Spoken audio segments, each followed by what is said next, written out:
Por gentileza, meus queridos, abram lá em Marcos, no capítulo 5.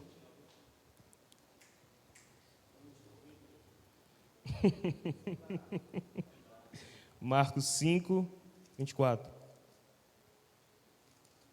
5, 24. Quem achou, declara: as minhas dívidas estão pagas, todas elas, antes da data, e sobrando, por quê? Amém. Diz assim a palavra do Senhor. E foi com ele, e seguia uma grande multidão, que o apertava. E certa mulher, que havia 12 anos, tinha um fluxo de sangue, e que havia padecido muito com muitos médicos, e despendido tudo quanto tinha, nada lhe aproveitando isso, antes indo a pior. Ouvindo falar de Jesus, veio por detrás, entre a multidão, e tocou na sua veste. Porque dizia: se tão somente tocar nas suas vestes, sararei. E logo se lhe secou a fonte do seu sangue, e sentiu no seu corpo estar já curada daquele mal. E logo Jesus, conhecendo que a virtude de si mesma saíra, voltou-se para a multidão e disse: quem tocou nas minhas vestes? E disseram-lhe os seus discípulos: vês que a multidão te aperta, e dizes: quem me tocou? E ele olhava em redor para ver que a isto fizera. Então a mulher, que sabia que lhe tinha acontecido, temendo e tremendo, aproximou-se, prostrando-se diante dele, disse-lhe toda a verdade. E ele disse: filha, a tua fé te salvou, vá em paz e ser curada deste mal. Amém? Irmãos, alguns estudiosos entendem que o fluxo de sangue ele era constante, ou pelo menos contínuo, vinha e ia constantemente, ou todos os dias, não se sabe. Mas a questão é, por 12 anos, aquela mulher sofria do mesmo mal. Em outras palavras, ela menstruava todos os dias, por 12 anos.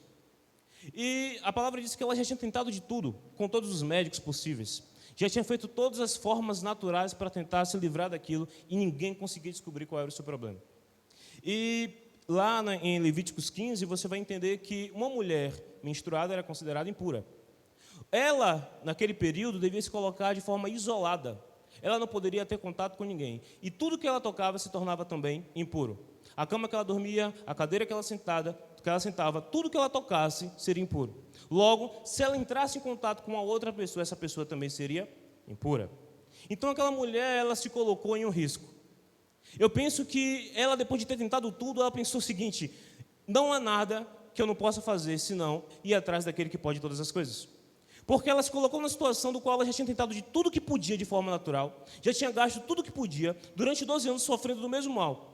E aí, de repente, ela escuta falar de um homem que veio de Nazaré, e por todo lugar que ele passa, ele curava. Por todo lugar que ele passava, as pessoas eram transformadas, vidas eram transformadas, as pessoas mudavam o destino de sua vida, da rota do seu caminho. E eu penso que aquela mulher deve ter raciocinado: olha, já tentei de tudo, não consegui, só me resta uma coisa: me colocar ao risco de me colocar diante da multidão, porque se a multidão, não vou dizer que não a percebesse, porque ela já era conhecida naquele lugar, mas ela tinha um risco de ser até apedrejada, só por ela estar ali. Afinal de contas, ela tinha que estar isolada. Então ela se colocou no risco de estar em meio à multidão, e se colocou no risco de tocar em Jesus, porque teoricamente, se ela tocasse em Jesus, ele seria impuro. Mas não tinha como ela tornar Jesus impuro. Quando ela tocou em Jesus, aquele que era maior prevaleceu. Ela tocou na orla de Cristo e ela foi purificada. Mas o que me chama a atenção é que Marcos, ele frisa o seguinte: e ela vinha pelo caminho dizendo: se eu tocar em suas vestes, eu serei curada. Ela não fez uma tentativa, porque fé não é positivismo. Fé não é você ficar declarando um jargão o tempo todo, até se convencer de que aquilo é verdade. Fé é você entender que quando você declarar, novas realidades serão manifestadas. Fé é você entender que você tem que ser como Deus, chegar diante da escuridão e uma realidade e dizer: haja uma nova realidade. Isso é fé. E ela tinha essa convicção, ela não tinha uma tentativa, ela não tinha uma possibilidade, ela tinha uma certeza: se eu tocar nele, eu serei curada. Tanto é que ela fez na surdina. A intenção dela não era ser percebida, ela tocou na orla. Só que Jesus sentiu: de mim saiu virtude, alguém me tocou. E ela, temendo e tremendo, ou seja, ela tinha medo do fato das pessoas descobrirem o que ela fez. Mas mesmo em meio ao medo, mesmo em meio à possibilidade dos riscos, ela agiu. Por quê? Porque se não há risco, não tem como exercer fé. Fé é baseada nos riscos. Se há fé, há risco. Afinal de contas, não existia riscos para Pedro andar sobre as águas. Só que Pedro, ele resolveu abrir mão das possibilidades do risco e seguir o que Jesus disse. Porque quando Jesus nos dá uma palavra, quando uma palavra é liberada do Senhor, quando a palavra é liberada no nosso espírito, um caminho é construído em nossa frente.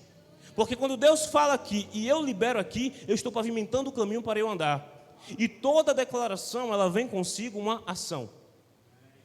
Eu não posso fazer declarações ao vento esperando que as coisas simplesmente aconteçam. Eu declaro e ajo. Pedro declarou e foi. Aquela mulher declarou e foi. Davi declarou e foi.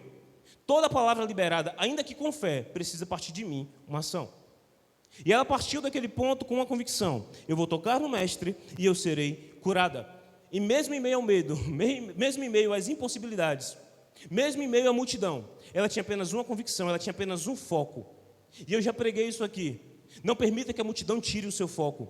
Ela focou em Jesus e foi em direção a Ele. E tocou nele? Não, ela tocou naquilo que tocava em Jesus. Deixa eu lhe dizer uma coisa: algumas pessoas não seguirão diretamente a Cristo, elas irão tocar naquilo que toca em Cristo. E se você toca em Cristo, aqueles que tocam em você, tocam nele também. Por isso nós precisamos ser Jesus. Se estamos ligados à videira e nós geramos frutos, aqueles que comerem deste fruto terão conexão com a videira. Através das nossas vidas, as pessoas terão conexão com Cristo. A minha vida precisa ser a vida de Cristo. E se eu não exercer a fé que Jesus andava, como as pessoas poderão olhar para mim e entender que em mim há uma vida de fé? Porque é muito bonito falar sobre fé.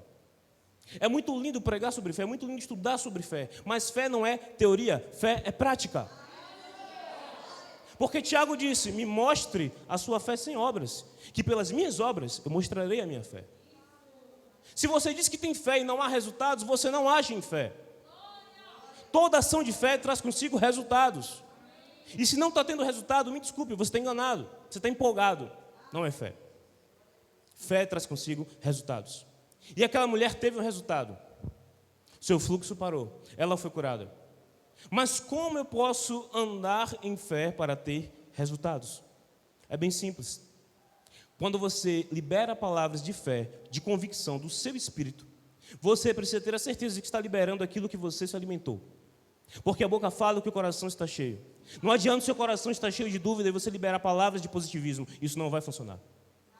Não adianta no seu coração, porque é o seguinte: Jesus, quando ele chega para a videira e ele vê ela sem frutos, ele faz uma declaração. Ele amaldiçoa a videira. E naquele momento que ele amaldiçoa a videira, nada acontece. Imagina que os discípulos olharam e pensaram: dessa vez deu ruim. O mestre falou e não aconteceu. Dessa vez, não sei o que foi que aconteceu, não sei se ele orou o suficiente à noite, eu não sei se ele não jejuou o suficiente, mas ele fez uma declaração à videira, e a videira está bem. Só que no dia seguinte eles passaram e a videira estava murcha, totalmente seca. E imagino que eles se espantaram e perguntaram: caramba, mas levou um dia. É porque aquilo que eu falo não significa necessariamente que vai se manifestar agora, mas aquilo que eu falo fez algo acontecer no invisível, na raiz. Entenda, para que o visível seja manifestado, primeiro tem que ter uma mudança no invisível, dentro de mim. Se no meu coração é transformado e eu sou alimentado com fé, da minha boca irá manifestar fé. E isso vai se tornar algo tão natural, mas tão natural, que você nem vai sentir que está andando no sobrenatural. Porque vai ser contínuo, vai fazer parte do seu cotidiano. E Jesus andava dessa forma. Ele afluía tanto no sobrenatural que o sobrenatural para ele era natural. Era normal, era comum. Porque a nossa vida não foi estabelecida para ser uma vida vivendo no natural. O nosso comum não é o natural. O nosso comum não é eu vou tentar para ver se eu consigo. O nosso comum não é eu vou me arriscar para ver se dá certo. O nosso comum é eu vou fazer, eu vou chegar lá e eu consigo. Porque quando você libera palavras, a palavra vai na frente preparando o caminho. E você começa a andar em cima daquilo que você falou. Engraçado, porque às vezes até a gente se assusta. A gente faz declarações e pensa: poxa, tudo que eu falei, tudo que eu orei, tudo que eu declarei está acontecendo. Meu Deus, por quê? É bem simples, querido. Você tem autoridade para isso. Existe uma dinâmica no declarar a palavra que Deus estabeleceu desde o início. A possibilidade de criar realidades está naquilo que você disse. Vou repetir: Deus chegou no meio do nada e disse: haja. Ele criou uma nova realidade. O que é fé? É ignorar a realidade existente? Não. Tinha um homem que ele ouviu a palavra de fé, ele tinha um boleto enorme para pagar, E ele ouviu a palavra de fé e ele não a recebeu, ele não a compreendeu muito bem. Ele entendeu que ele tinha que chegar diante do boleto e dizer todos os dias: você não é um boleto. E todos os dias ele declarava: você não é um boleto, eu não tenho dívidas. Você não é um boleto, eu não tenho dívidas. Será que a fé anulava a existência do boleto? Óbvio que não. A fé é, apesar do boleto, você ia além. Entenda, é como se entre a lógica e fé fosse uma calculadora. Você está para fazer um empreendimento e a calculadora deu determinado valor. Ok, a lógica é real. O que é fé? Quebrar a calculadora? Não. A fé é, apesar do cálculo, eu vou quebrar esse delimitador e ir em frente. A fé é a certeza que, apesar da possibilidade natural, existe uma força sobrenatural que me impulsiona a ir além. Isso é fé. O câncer continua sendo câncer, doenças continuam sendo doenças, dívida continua sendo dívida, problema continua sendo problema. Mas a fé vai me capacitar, me fazer entender que, apesar disso, eu posso ir em frente. É por isso que aquela mulher não parou na sua dor e no seu problema. É por isso que Davi não parou nas suas impossibilidades. É por isso que Abraão não parou na sua impossibilidade de gerar. Aqueles homens entenderam que, apesar da lógica e da realidade, existia uma nova realidade que ele tinha que acessar. E existe uma realidade para que nós acessarmos. E é essa realidade que a gente precisa entrar. Porque nessa realidade eu sou suprido de todas as coisas. Nessa realidade, a cura para mim. Nessa realidade, é tudo o que eu preciso. Então, o que eu preciso fazer? Declarar, para que seja manifestado desta realidade para esta. Do invisível para o visível. E aí a gente começa, não sei, de repente, a duvidar da capacidade de declaração. Porque não ver as coisas acontecendo. Deixa eu lhe dizer, as coisas só não estão acontecendo se você não estiver declarando. Porque a declaração não é eu chegar aqui hoje e dizer: Senhor, obrigado, meu Pai, porque eu sei que o Senhor já me deu o carro. Amém. E acabou. Declaração é continuamente você está fazendo declarações afirmativas com fé de que você o tem. Preste atenção no que a palavra diz. Ore crendo que já recebeu e receberá. Jesus não trabalha no amanhã, Ele trabalha no hoje. As coisas e as manifestações que o Senhor faz é para o hoje. Então, quando eu oro precisando de algo, eu não peço ao Senhor que me dê amanhã. Eu agradeço porque eu tenho hoje. E agradecendo porque eu tenho hoje, o Senhor vai trazer. Ainda que do nosso tempo não seja no hoje, vai vir. E a fé é algo tão extraordinário. A capacidade de atrair as coisas é tão extraordinária que às vezes você nem fala, você só pensa. Você só deseja no seu íntimo. E o Senhor faz acontecer. Amém, meus irmãos? Vamos lá, vamos lá, vamos lá. Então perceba que fé é declarar que vai acontecer. Não é declarar que vai acontecer para tentar se convencer daquilo, mas é declarar que vai acontecer uma nova realidade e que vai ser geradas novas realidades. Como eu posso dizer isso? Eu não gosto de usar esses exemplos porque são muito fictícios, então eu não vou entrar por esse caminho. O pastor não dizer que eu sou muito escritor. Mas entenda que ela ouviu falar de um homem que podia fazer grandes coisas. Ela não tinha visto Jesus. Ela não presenciou os milagres de Jesus. Ela apenas ouviu falar que um homem, um nazareno, estava realizando milagres. Ela podia acreditar que era qualquer profeta. Ela podia acreditar que era qualquer ilusionista, quem sabe. Mas ela não tinha outra opção. Ela decidiu arriscar tudo que tinha naquele ato. Ela decidiu assumir todo o risco naquela simples atitude, tocar em Jesus. Entenda, nós não precisamos chegar até as últimas consequências para tentar agir em fé. Nós não precisamos perder todas as coisas para tentar agir em fé. Nós não precisamos tentar todos os meios naturais para agir em fé, porque fé é a nossa base, fé é o nosso princípio. As primeiras ações que eu tomar têm que ser em fé, porque ela já tinha tentado tudo, mas se ela tentasse primeiro exercer fé, teria acontecido. E quantas vezes a gente tenta de tudo, perde tudo, para depois pensar e dizer: Senhor, me ajuda. Mas deixa eu te dizer, não precisa disso. Eu não sei se a sua vida está como um mundo no início, sem forma e vazio. Mas se for o caso, você pode chegar diante dessa situação e fazer uma declaração. Você não precisa esperar a dor, você não precisa esperar os problemas, você não precisa esperar o sofrimento. Se antecipe. Se você viu o início da dor, faça uma declaração sobre ela. Senhor, eu não aceito. Eu creio, meu Pai, no que está além disso. Eu creio no que está no porvir. Eu creio no que está acima, no que a sua palavra me diz e me garante. E se você mantém aquela palavra agarrada em você, acredite, a palavra não volta vazia. Ela vai se cumprir. Qual é o problema? Nós não declaramos, nós não falamos a palavra. A gente fala de tudo, menos a palavra. Se eu não falar a palavra não se manifesta. Por quê? João disse que o quê? Que no início era o verbo. E o verbo estava com Deus. E o verbo era Deus. E o verbo se fez? E o verbo se fez? Quem era o verbo? O verbo era a palavra, era Jesus, a palavra de Deus. Significa que toda palavra tem a obrigação de se materializar. Toda palavra tem em si a obrigação de se manifestar. Toda palavra, isso inclui as palavras positivas e negativas que você verbaliza. Então cuidado com o que você diz. Porque a palavra diz que nós daremos conta de tudo que falamos. De toda palavra frívola, nós vamos dar conta. Para você entender o peso que tem em tudo que você fala. Em Provérbios 17, se não me engano, diz que na nossa boca está o poder da vida e da morte. E do seu fruto nós comeremos. Há um peso em tudo que eu falo. Por quê? Porque as minhas palavras não são apenas palavras, são decretos. E todo decreto tem que ser obedecido. A terra, o universo, foi feito para corresponder às nossas ações. Então ele só entende isso. Eu tenho que responder tudo o que ele disser. A questão é, o que é que você está dizendo? Porque o que eu digo, a terra corresponde. O que eu digo, o universo corresponde. Existe uma lei chamada lei do foco. Tudo que eu foco, cresce. Tudo que eu foco, se expande. O que é que você está focando? Na solução ou no problema?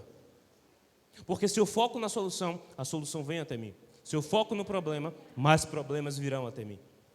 E a fé se baseia nisso. É eu ter a convicção no meu coração do que eu estou dizendo. Porque não adianta você falar que está tudo bem, se você não acredita que está tudo bem. Não adianta que você falar que acredita na provisão, se no seu coração você tem dúvidas sobre isso. O que eu digo precisa estar alinhado com aquilo que eu acredito. Porque quando eu alinhar as minhas palavras àquilo que preenche o meu coração, assim como o profeta chegou no meio do vale de ossos secos e declarou, acredite, o seu vale pode até estar seco, o seu vale pode até não ter mais vida, mas se você crer, se você tiver a convicção do que você diz, quando você declarar, as coisas vão começar a voltar cada uma para o seu lugar. Ossos com ossos, nervos vão crescer, até que haja vida naquele vale, porque foi isso que aconteceu com o profeta. Ele não duvidou da possibilidade, mas ele fez uma coisa. Ele queria jogar a responsabilidade para cima de Deus. Ô filho do homem, se você disser tal coisa, vai acontecer? Ele disse, Senhor que sabe. Mas só que Deus está perguntando isso para a gente. Você crê que se você disser, aquela situação pode se transformar? Você crê, se você disser, aquele problema que você está passando, em meio ao problema, em meio ao deserto, você será provido? Você crê? Se você crer, comece a declarar mediante o que você está passando, meu querido.